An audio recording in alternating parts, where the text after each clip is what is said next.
Bonjour. Les perspectives sur les marchés obligataires sont toujours très dépendantes des politiques des banques centrales.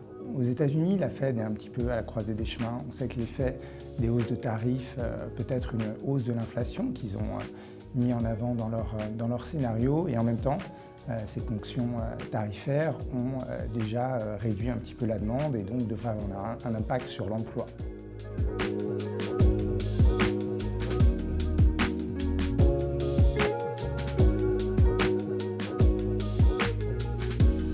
On considère que les baisses de taux de la Fed vont peut-être aller au-delà des deux baisses qui sont inscrites dans les projections de la Réserve fédérale, et on pourrait même voir 100 points de base d'allègement sur la deuxième partie de l'année comme en 2024. Dans ce contexte, les taux vont avoir tendance à baisser légèrement de 4,50 environ actuellement vers 4,30 à la fin de l'année.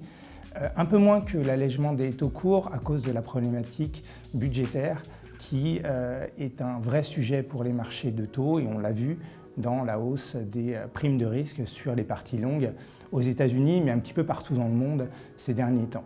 En ce qui concerne la zone euro, là, la situation est probablement plus claire du point de vue de la politique monétaire. On est proche de la fin du cycle, on est autour de 2%. La BCE va probablement rajouter une baisse supplémentaire, éventuellement une seconde, si les choses venaient à se dégrader sur le plan économique.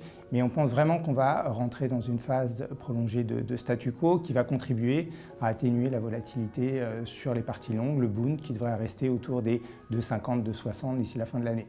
Donc une certaine stabilité des rendements qui va favoriser tous les actifs connexes à spread. On peut penser à la dette souveraine, avec en particulier un biais favorable aux dettes périphériques, et puis également les obligations d'entreprise avec le crédit qui offre un rendement d'à peu près 100 points de base supérieur à celui de l'emprunt allemand de référence. Du côté des emprunts d'entreprise, on peut considérer que l'environnement de croissance modeste mais stable, de l'ordre de 1% en zone euro, est plutôt favorable. C'est-à-dire que les spreads qui sont de l'ordre de 100 points de base sur le crédit investment grade en Europe devraient permettre de générer une surperformance pour les investisseurs sur le crédit. Le marché du high yield est probablement un petit peu plus cher, mais les taux de défaut restent modestes sur le plan historique, de l'ordre de 4% au maximum, entre 3 et 4 probablement.